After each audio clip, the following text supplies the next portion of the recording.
A child who was born with 6 arms, a boy who could control the minds of others, and the one who defeated a real live dinosaur. Welcome to my channel, and today we will tell you about the most powerful kid in history. The most powerful kid in history, Cyrus the Great. Cyrus the Great became the king at the age of just 2 years. He ruled over the Persian Empire from 559 to 530 BC. Back then, ruling over an empire meant being the owner of a massive army. You see, Cyrus's dad passed away unexpectedly, leaving the vast empire without a leader. The royal advisor took advantage of this and made Cyrus the new king, though he himself acted as the regent until Cyrus came of age. The advisors likely thought that it would be easy to control the young king and use him as a puppet. However, they grossly underestimated Cyrus's habit of listening to common people and learning from them instead of relying on the advice of his counselors. According to historians, whenever he had free time, Cyrus would leave the palace and walk around the city disguised as a commoner. He wanted to understand how the regular people lived and what problems they faced. This way, when he became an adult, he was well versed in the issues his people faced and was able to address them. Cyrus proved to be such a capable leader that he's still regarded as one of the greatest rulers of all time. Under his rule, the Persian Empire stretched from Central Asia to the Middle East and parts of Eastern Europe. Historians believe that Cyrus was the first ruler to introduce the concept of human rights. He allowed the Jews to return to Jerusalem and rebuild their temple.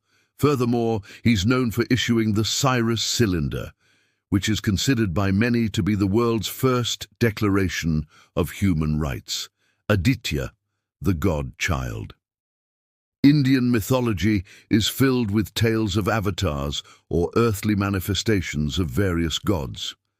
One such avatar was Lord Balaji, who was actually the 8th avatar of Vishnu.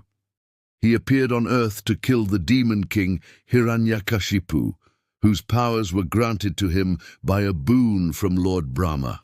The demon had gained immortality, and he used his powers to wreak havoc across the 3 worlds, much to the distress of the gods and the humans. After Hiranyakashipu's brother, Hiranyaksha, was killed by Vishnu's 4th avatar, the half-man, half-lion, Lord Narsingh, he vowed revenge. And since Vishnu has to follow a code of conduct and only take an avatar after carefully considering all pros and cons, Hiranyakashipu waited for centuries for the right moment. Finally, he challenged Lord Vishnu and asked him to kill him so that his son Prahlad, a devotee of Vishnu, could inherit his powers. Vishnu agreed and sent his 8th avatar, Lord Balaji, to defeat the demon king. Lord Balaji, however, wasn't any ordinary child. As soon as he was born, he began floating above the ground, and his laughter shook the 3 worlds. When his parents went out to get him blessed by a sage, the child walked on water to reach the sage. His parents were astounded and frightened by their son's powers. They knew they couldn't raise such a powerful child and thus left him on a nearby hill, where he continued to grow in power. Soon, Lord Balaji set off to kill Hiranyakashipu. He reached his uncle's palace, disguised as an ordinary child, and tricked him into taking him inside. As soon as the demon king opened the door, however, Balaji's true form was revealed and the battle began. In no time, the demon king was beheaded and his son Prahlad inherited his powers. To learn more about ancient Indian mythology, stay tuned for more updates. The Reincarnated Warrior. The year was 1897 in China. A peasant woman gave birth to a baby boy. Her husband was a soldier who had died in battle, and she named her son Jiang Shi. When the boy grew up, he learned about his father's death and vowed to avenge it. While searching for his father's killer, he meets a Buddhist monk who tells him he was the reincarnation of the great general Yue Fei. Yue Fei had lived during the Southern Song dynasty and was known for defending the country against the invading Jin soldiers. But after mistakenly killing a royal envoy, he was framed and executed by the corrupt emperor. Now, almost 200 years later, his soul has been reborn in Jiangxi, and he wishes to complete the mission he left unfinished. Impressed by the monk's words and wanting to do good for the country, Jiangxi enlists himself in the imperial army. There he attracts the attention of the emperor with his valor and skills and is promoted quickly. But as Jiangxi climbs up the ranks, he also gets closer to his father's killer, who now rules the country as the emperor. In the end, General Yue Fei, now inhabiting Jiangxi's body, fulfills his destiny by killing the emperor and avenging his past life. Siva, the six-armed child. Born in 1984 in Bikaner, India, Shiva was just an ordinary child until he turned 5. That's when his parents noticed that he had not one but 6 arms. Not only that, but he could move all of them freely and even use them to perform complex tasks. For instance, he could write with 2 pens simultaneously or use 4 fingers on one hand to draw intricate pictures. His parents were deeply concerned about their son's condition and took him to see numerous doctors who ran every possible test on him, but none could explain why the boy had 6 arms. Naturally, people started to look at little Shiva as an incarnation of the Hindu god Lord Shiva, who also has 6 arms. Some even believed that he was a reincarnation of Lord Hanuman, though Shiva didn't have any superpowers. Despite this, he grew up like any other child. He studied, played games, and tried to fit in. Unfortunately, people's obsession with the 6-armed boy never faded. Many politicians visited him, hoping that he would bring them luck, and some even exploited his condition to gain fame. Despite all this, Shiva managed to live a decent life.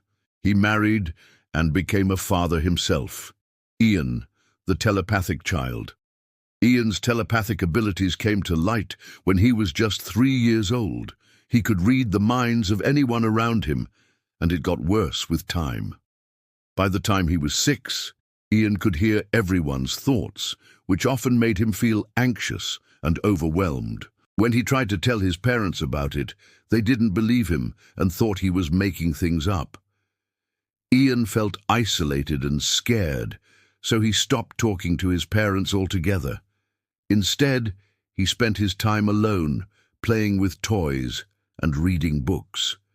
He immersed himself in fictional worlds because that was the only place where he could escape his extraordinary abilities. Things changed when Ian met a woman named Kayleen. She believed Ian's story and helped him control his powers. With Kayleen's help, Ian learned to focus on specific thoughts and block out the rest. Soon, he was able to read the minds of people around him without feeling overwhelmed. Once he mastered this, Kayleen taught him how to use his powers to help others. Ian became a telepathic detective of sorts, helping people find missing items or reunite with long-lost relatives. All this brought him fame and fortune, but Ian remained humble and down to earth. He used his abilities to do good and never forgot the importance of being kind. The Boy Who Tamed a Dinosaur. In September of 2019, a video went viral showing a young boy hanging out with a dinosaur in his backyard. People thought it was fake, but soon the boy came forward and explained everything.